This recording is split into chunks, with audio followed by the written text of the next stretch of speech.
The housing market in London is in an extraordinary condition right now. It's driven by the fastest rate of population growth of any major city in Western Europe. I mean, we're currently about 8.4 million, and by 2030, they estimate this city is going to have 10 million people in it. Even over the last decade, pressure on what's available has been growing and growing. And what that's done is it's seen prices escalate, it's seen owner occupation fall below 50%, which is extraordinary, it hasn't done that for decades. And it's seen the rise of alternative forms of tenure, not just those which are subsidized in one form or another by government, but particularly the rise of the private rented sector, the PRS as it's called. Private rented sector has been an asset class in most major developed economies for a very long time. Institutions will buy large blocks of accommodation that are essentially for rent, not for sale, for rent. And they're operated through responsible social landlords who offer 3 to 5 year leases and offer tenants genuine participation in the management of their property.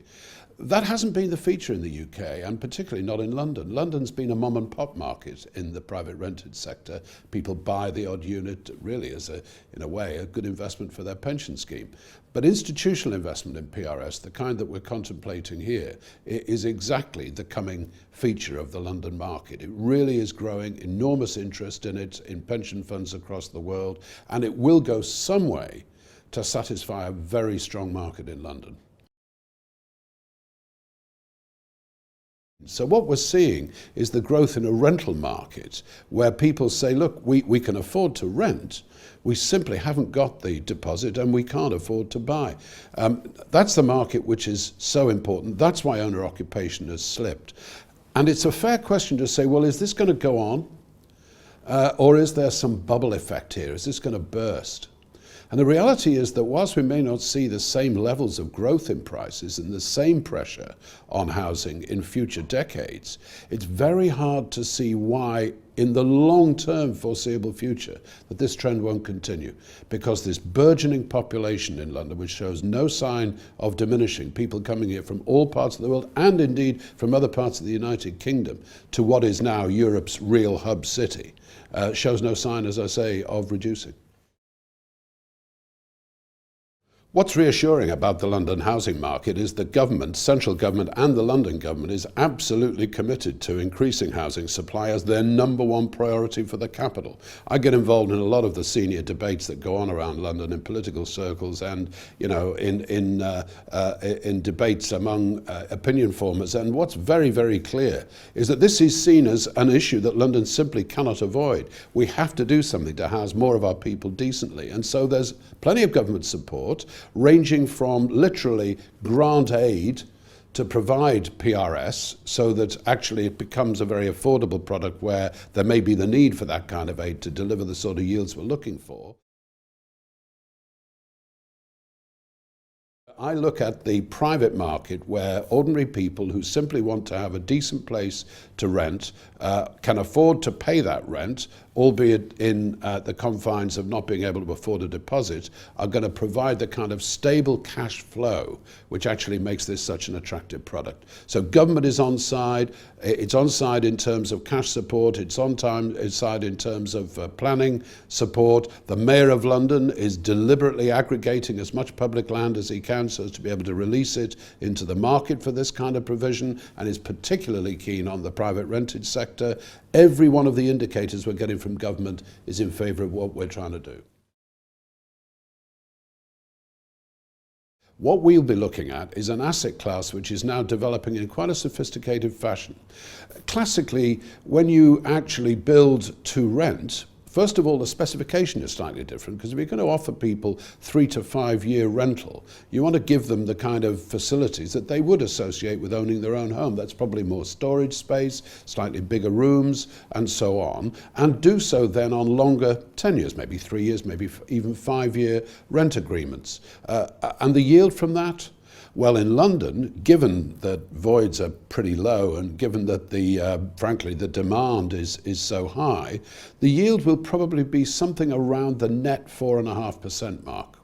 Now, initial yields of that sort will still be substantially outstripping investments in most cash products. But of course, what you've also got underlying that is the inflation in prices that will happen on any lease review, whether it's in 3 or 5 years' time. It's underpinned by very, very responsible landlord services. You know, service charges and the way that people are treated in small private rented units can vary enormously from the very good to, frankly, the pretty awful.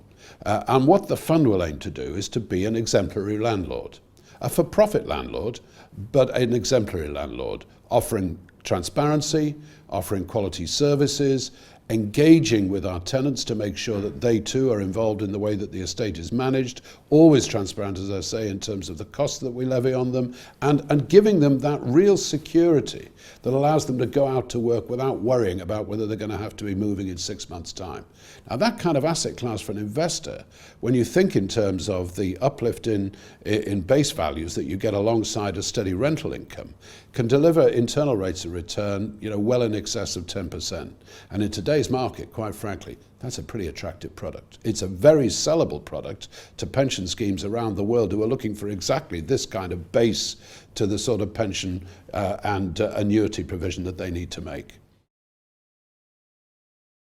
Well, I think it's terribly important to understand that the kind of tenant that a fund like this is contemplating is the kind of tenant who really does see this as a prelude to owning their own home.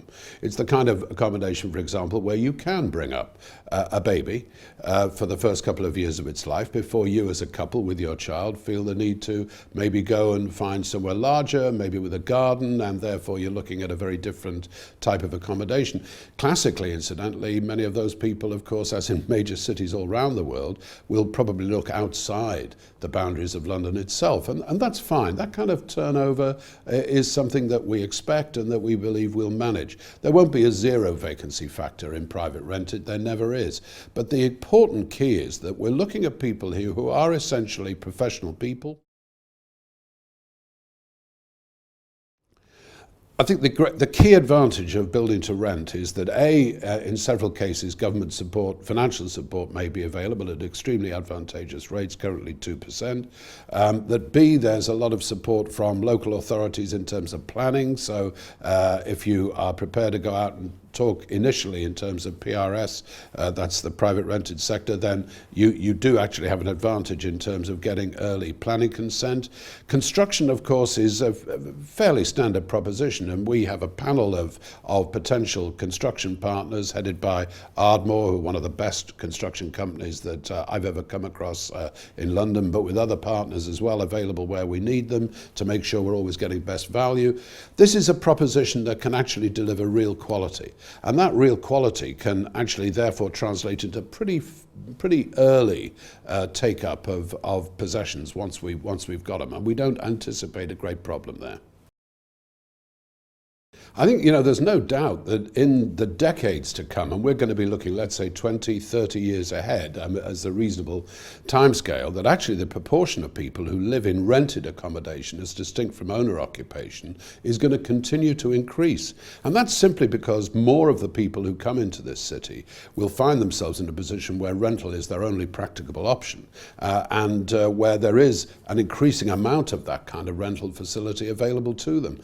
It's really important to see how the acceptance by institutions of PRS as an asset class has helped to underpin this. We've seen Qatari DR, for example, in concert with Delancey, one of our leading property companies, take on the old Olympic Village, now known as the East Village in London's East End, and make PRS the principal feature of that. Now, let me tell you, they were sold out very, very quickly because tenants were queuing up to go into a place they saw as attractive on terms which they saw as transparent and actually themselves attractive too. I think this is the way London over the next 10, 20, 30 years is going to develop, and that's a principal concern, I would suggest, for most investors. How stable is my new asset? The answer is, in this case, very stable indeed. It's really important to understand that there's no party political bias on this issue. Whoever is mayor, whether they belong to a political party from left or right, or even if they're simply a business person or a public person who wins the role, is not going to want to support the provision of more rented accommodation in London. This is a staple. You know, providing decent homes for London is as important as providing potable drinking water and power. You know, it remains the essential priority of any civilized city. And so the good news around that is that when we're looking at the way all of the political parties are supporting PRS, they're all saying the same thing. We need more of it. We need it to be developed to quality. We need it developed in a way that actually is attractive to people who want to put roots down in an area, who may want to be there for 3 to 5 or even 10 years and don't want to have to be renewing their lease every 6 months. The reality is that we're running as fast as we can at the moment to release land and to build more accommodation, and we're still actually falling behind year on year. So there's an enormous bow wave of demand that's got to be eaten into before there's any likelihood of this asset class simply, not seeing the kind of increases we've seen over the last 10 or 20 years.